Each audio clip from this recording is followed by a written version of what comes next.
For over 100 years, tea has been one of the biggest foreign exchange earners for Sri Lanka, a small island nation at the southern tip of India. Yet beneath this stunning green surface is a truth that's not so beautiful, one that is becoming difficult to ignore. The replacement of large expanses of forest cover of the highly endemic biodiversity for the growing of a single crop, tea. Here in the Lipton's Valley area of Sri Lanka's northeastern highlands, the small pocket of forest cover is representative of cloud forests that once covered most of these mountain slopes. Almost all of the country's 103 river systems stem from these critically watershed areas. 2 years ago, when I visited the Lipton's Valley, I found that there was so little forest left. The soil was terribly degraded and all there was just tea.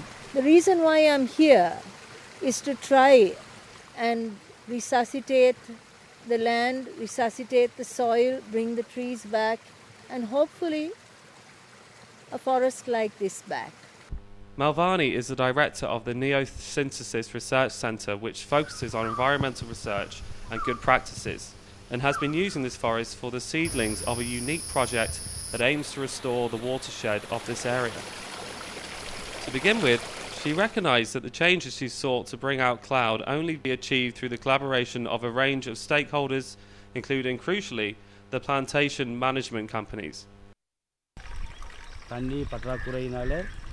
மக்கள் ஜனங்கள் மத்தியிலும் சில பிரச்சனை ஏற்படுது. 5 பேர் பிடிக்க வேண்டிய தண்ணியை 10 பேர் பிடிக்கக்குள்ள அங்கே தண்ணி குறைவு ஏற்படக்குள்ள ஒருத்தருக்கு ஒருத்தர் சண்டைகள் பிரச்சனை சில இடத்துல அடிப்படி வரக்கூடிய சந்தர்ப்பம் கூட இருக்குது. இந்த வெயில் காலத்தில் தண்ணி கண்டிப்பாக வற்றி போகுது. அது சம்மந்தமாக பிரச்சனை இருக்குது. அதை விட எங்களுக்கு மேனேஜ்மெண்ட் ரீதியில் பார்க்கக்குள்ள ஆக்களுக்கு தண்ணி இல்லாதனால காலையில் எந்த வேலையை செஞ்சுக்க முடியாத சூழ்நிலை ஏற்படுது. அதே நேரத்தில் அப்போ அவங்களுக்கு நேரத்துக்கு வேலைக்கு வர முடியாது. அதனால எங்களுக்கு மேனேஜ்மெண்ட்டுக்கு பெரிய ஒரு நஷ்டம் ஏற்படுது சில சந்தர்ப்பங்களில். The Neosynthesis Research Centre initiated the restoration of the sub-catchment area in the Lipton's Valley based on partnerships between the plantation management, local government, educational institutes in the area and its community members. It would be the first time that the plantations would adopt a watershed approach to managing their estates that would evolve and repair the better management of natural resources. The school, located right next to the local lake, is very much part of the project. Students are learning both the theory and practice of restoration techniques. The school is being transformed into a demonstration site for the good land use practices and a nursery to source endemic plant watershed restoration. This is the first time that the estate communities are participating in the development of their land. The mountain ridge and the riverbanks in the estates are being replanted with species of the native cloud forests of the area. Although the project is just over 2 years old, results are already beginning to show. සාමාන්‍ය සති දෙකක් විතර යනකොට ඒ වතුර ඔක්කොම සම්පූර්ණ ඉඳිලා යනවා. ඒත් මොකද ඒක කිසිම වතුර ආරක්ෂා කිරීම කිසිම දෙයක් නැති නිසා. ඉතින් අපි මේ වතුර ආරක්ෂා කිරීම සඳහා තමයි මේ වගේ අර වතුර රඳාපවතින පැල වර්ග දාලා මේ අදලා තින්නේ. ඒකෙන් පස්සේ අපිට වෙනසක් තේරෙනවා මේකේ වතුර දැනට අපිට තියෙන බව. Home gardens are being incorporated with endemic trees and people are beginning to turn to organic agriculture. Thiru, who lives on the estate himself, has learnt the technical aspects of organic agriculture which he is sharing with others.